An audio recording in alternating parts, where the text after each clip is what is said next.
Hello guys, medical entrance मेडिजिट्रिक्स में आप सभी का स्वागत है। लास्ट लेक्चर में हम लोगों ने आईपी की से जो भी डायरेक्टली क्वेश्चन पूछे जाते थे 4 से 5 वैरायटी के, हम लोगों ने वो सब डिस्कस कर लिया और प्रीवियस ईयर के क्वेश्चन पेपर भी सॉल्व कर लिए थे।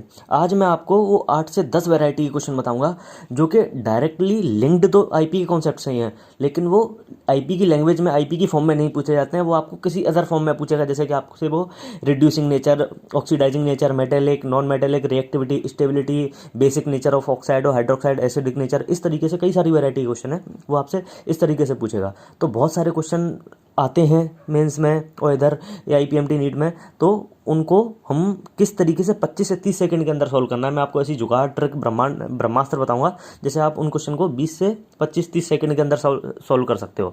तो लेकिन कई बार ऐसा भी हो जाता है कॉन्सेप्ट के ऊपर क्वेश्चन पूछ ले जाते हैं, तो इसलिए जरा 2 मिनट में फटाफट से कॉन्सेप्ट को देख लेते हैं कि कैसे हमको उस क्वेश्चन को निकालना है, खासकर ये बोर्ड के लिए, बोर्ड वाले बच्चों के लिए। तो देखो, जनरल ट्रेंड मैंने आपको बता दिया है कि ऊपर से नीचे जाने पर रेडियस बढ़ता है, रेडियस बढ़ेगा तो क्या होगा, आईपी कम होगा। तो जैसे कि मैंने बात करी कि अभी यहाँ मैं एग्जांपल के तौर पे ले रहा हूँ, जैसे कि एल्कली मेटल ली मैंने, ठीक है,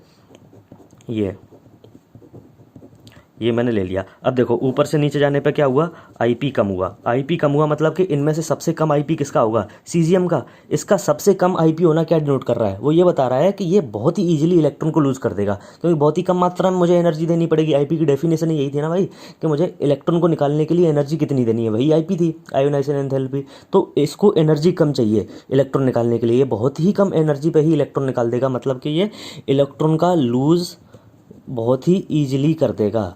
ठीक है, इलेक्ट्रॉन का लूज बहुत ही इजीली कर देगा। और जो एलिमेंट इलेक्ट्रॉन का लूज करते हैं वो किसकी प्रॉपर्टी होती है, मेटल की या नॉन मेटल की, मेटल की। जो एलिमेंट इलेक्ट्रॉन लूज करते हैं वो कौन से होते हैं, मेटल।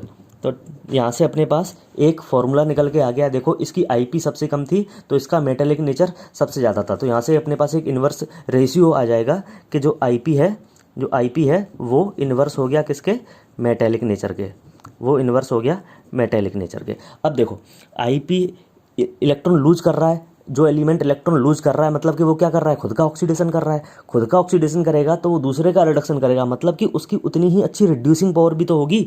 अगर वो इलेक्ट्रॉन का लूज इजीली कर रहा है खुद, तो उसकी रिड्यूसिंग पावर भी उतनी ही अच्छी होगी। तो ये दूसरी रिलेशनशिप आ गई कि आईपी इन्वर्स होगा रिड्यूसिंग पावर के। अब देखो, इसी से 4 वैरायटी के क्वेश्चन है।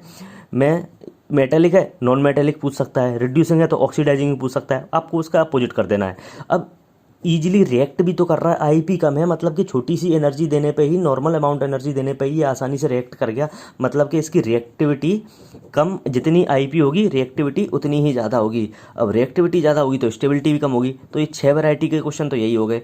अब इसके बाद एक जिससे कि सबसे ज़्यादा पूछे जाते हैं क्वेश्चन, वो है basic nature of oxides and hydroxides. ये आपको याद रखना है, ये आपको मैंने एक ब्रह्मास्त्र बता दिया है। ये आपको कितने से कितने कॉम्प्लिकेटेड क्वेश्चन को भी ये 20 से 25 सेकंड के अंदर आपको सॉल्व करवा देगा। बस आपको ये याद रखना है, आईपी जो है वो इन्वर्स है मेटेलिक नेचर के, इन्वर्स ही है रिड्यूसिंग पावर के, इन्वर्स है रिएक्टिविटी के, इन्वर्स है basic nature of oxide and hydroxide. ठीक है, अब इनके अगर इन्वर्स है बेसिक नेचर के तो एसिडिक के डायरेक्टली होगी, तो वो आपसे एसिडिक भी पूछ सकता है, ऑक्सीडाइजिंग पावर पूछ सकता है, नॉन मेटेलिक नेचर पूछ सकता है, स्टेबिलिटी पूछ सकता है। अब इनसे वो कुछ भी क्वेश्चन पूछ सकता है। तो 1-2 क्वेश्चन हम देख लेते हैं, जिससे अपन को एक कॉमन आइडिया मिल जाएगा कि हमको अगर क्वेश्चन आ जाए तो कैसे अपने माइंड को उसमें हमको फ्रेम करना है उस हिसाब से। देखो, ये लास्ट ईयर ही नीट 2018 में ये क्वेश्चन पूछा गया था। इसने पूछा था इनमें से कौन सा एसिडिक है। ठीक है, अब देखो वही बात है, ऊपर से नीचे ये सब पीरियडिक टेबल में टॉप टू बॉटम वाले फॉर्म में अरेंज है।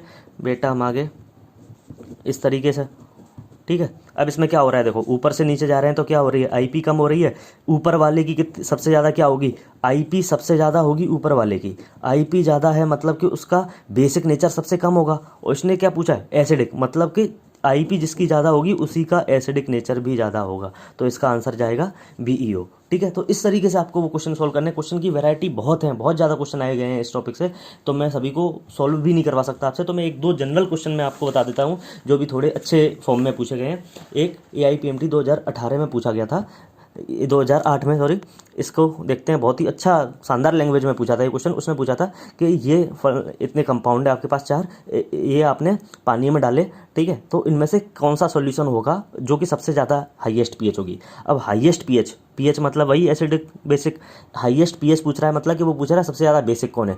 अब आपको ये लगेगा कि सर ने बेसिक एसिडिक में तो हाइड्रोक्साइड ऑक्साइड का कॉन्सेप्ट बताया था, जो मैंने अभी आपको बताया आईपी से देखना है, ये ऑक्साइड और हाइड्रोक्साइड है, लेकिन ये तो क्लोराइड पूछे हैं, MgCl2 CaCl2, ये तो क्लोराइड है। अब लेकिन होगा क्या, देखो जब ये पानी में जाएगा, वाटर के साथ रिएक्ट करेगा, तो ये सब हाइड्रोक्साइड ही बन जाएंगे, MgOH का होल ट्वाइस, CaOH का होल ट्वाइस, मतलब कि ये अब हाइड्रोक्साइड बन चुके हैं। और हाइड्रोक्साइड आते ही अपने दिमाग में एक ही कॉन्सेप्ट आएगा, क्या, कि हमको आईपी से देखना है। वही क्वेश्चन है जो 2018 में पूछा गया था, वही है सब कुछ। अब बस ऊपर से नीचे गए, आईपी कम हुई, आईपी कम हुई मतलब कि बेसिक नेचर बढ़ गया, ठीक है। आईपी का मतलब बेसिक ज़्यादा, उसने यही पूछा है कि सबसे ज़्यादा बेसिक कौन है, तो सबसे नीचे वाला जो है BaCl2, ये सबसे ज़्यादा बेसिक होगा। तो ये एक जनरल चीज़ें हैं जिनसे आप किस तरीके से क्वेश्चन सॉल्व करना है वो आप कर सकते हो।